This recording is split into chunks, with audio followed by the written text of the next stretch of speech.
আল মাসাদ। So এগুলো সব কিছু হচ্ছে সূরা নাজিলের সময়কার লিপিবদ্ধ করা হয়েছিল। হ্যাঁ, সূরাগুলো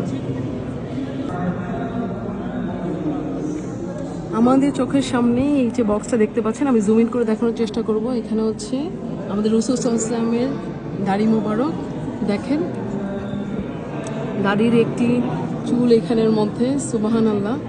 আমাদের চোখের সামনে এখানে খুব সুন্দর করে ওরা সংরক্ষিত করেছেন দেখে হয়তো আমাদের দেখার সেই সৌভাগ্য হয়েছে। এখানে যে বাটিটা দেখতে পাচ্ছেন, এই বাটিটাতে করে আমাদের রাসূল সাল্লাল্লাহু আলাইহি ওয়াসাল্লামকে পানি দেওয়া হয়েছিল।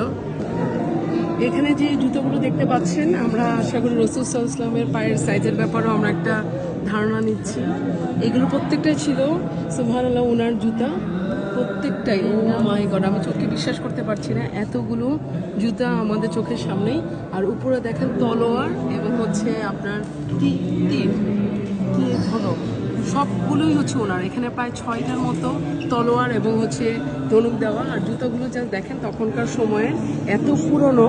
আমাদের মা ফাতেমার বিয়ের কাপড় দেখেন, ওনার বিয়ের কাপড় কেমন ছিল। ও মাই গড, সুবহানাল্লাহ,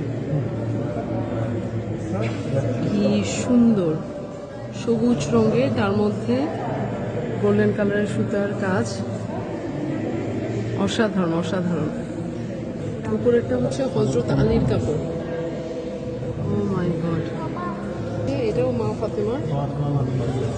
ফাতেমার কাপড়, এটা হচ্ছে মা ফাতেমার কাপড়।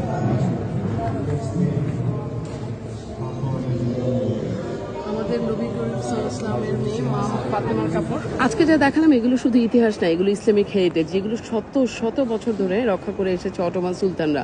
আশা করি আমার এই ভিডিওটা ভালো লেগেছে, অবশ্যই কমেন্ট করে জানাবেন।